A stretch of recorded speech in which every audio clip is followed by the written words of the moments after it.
संसार में जीवन को सही रूप से जीने और भगवान की भक्ति प्राप्त करने का मार्ग संत ही दिखाते हैं। संतों की कृपा से ही भगवत प्राप्ति बहुत सरल है। भारत में अनेकों संतों ने जन्म लेकर इस धरती को पावन किया।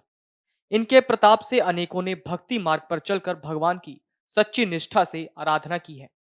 इस क्रम में ही हुए संत श्री रामानुजाचार्य जी। ये बड़े ही विद्वान, सदाचारी, धैर्यवान, सरल एवं उदार थे, जो अलवनंदार यानी यमुनाचार्य की परंपरा से नाता रखते थे। रामानुजाचार्य के सिद्धांत के अनुसार भगवान ही परम परमेश्वर हैं। भगवान के प्रत्येक शरीर में साक्षी रूप में विद्यमान है। वो जगत के नियतिकार, शेषी और स्वामी हैं। मनुष्य का अहंकार को सर्वथा मिटाकर भगवान की शरण ग्रहण करना ही जीवन का परम पुरुषार्थ है।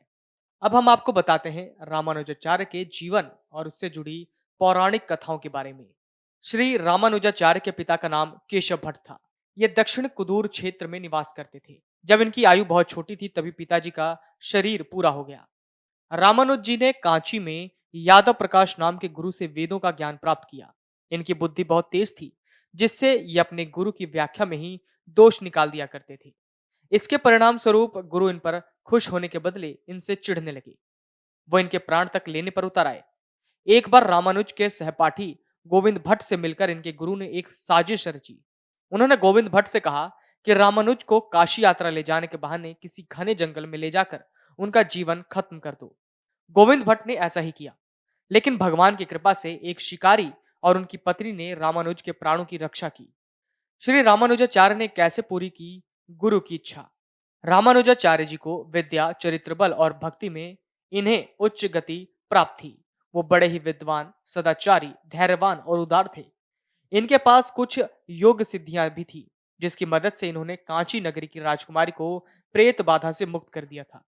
श्री यामुनाचार्य की शिष्य परंपरा में होने के नाते जब श्री यामुनाचार्य की मृत्यु निकट थी, तब उन्होंने अपने शिष्यों से श्री रामानुजाचार्य को अपने पास बुलवाया। इनके पहुंचने से पहले ही संत भगवान का शरीर पूरा हो गया। श्री यामुनाचार्य के पास पहुंचकर इन्होंने देखा कि उनकी 3 उंगली मुड़ी हुई है, जिसका कारण कोई नहीं बता पा रहा था। श्री रामानुजाचार्य समझ गए कि वो इनके माध्यम से ब्रह्मसूत्र, विष्णु सहस्त्र नाम और अलवंदारों के दिव्य प्रबंधम की टीका करवाना चाहते हैं।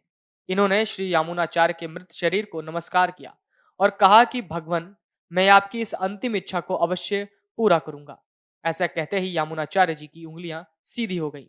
श्री रामानुजाचार्य गृहस्थ धर्म से संबंध रखते थे, लेकिन जब इन्होंने देखा कि गृहस्थी में रहकर अपने कार्यों को पूरा करना कठिन है, तब इन्होंने गृहस्थ आश्रम को त्याग दिया और श्रीरंगम जाकर यतिराज नामक सन्यासी से सन्यास धर्म की दीक्षा ले ली।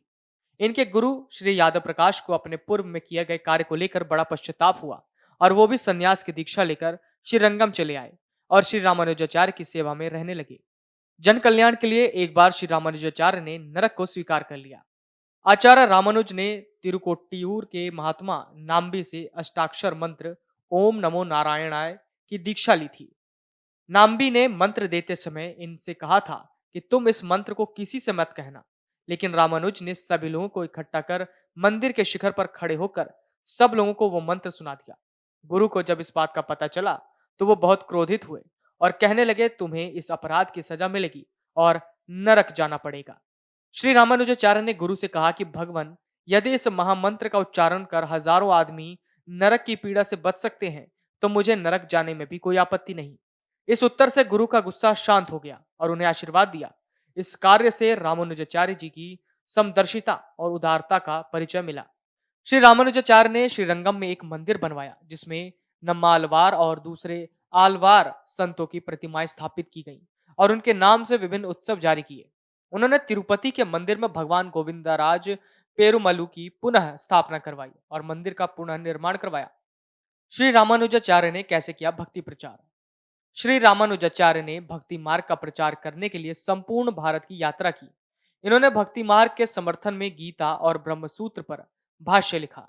वेदांत सूत्रों पर इनका भाष्य संसार में श्री भाष्य के नाम से प्रसिद्ध है। इनके द्वारा शुरू हुए संप्रदाय का नाम भी श्री संप्रदाय है। इस संप्रदाय का प्रमुख श्री महालक्ष्मी जी को माना गया है।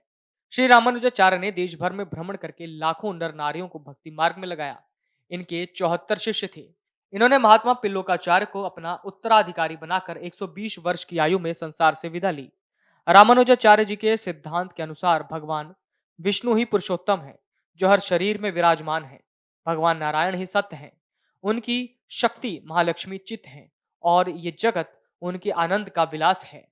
भगवान श्री लक्ष्मी नारायण इस संसार के माता पिता हैं और सभी जीव उनकी संतान हैं।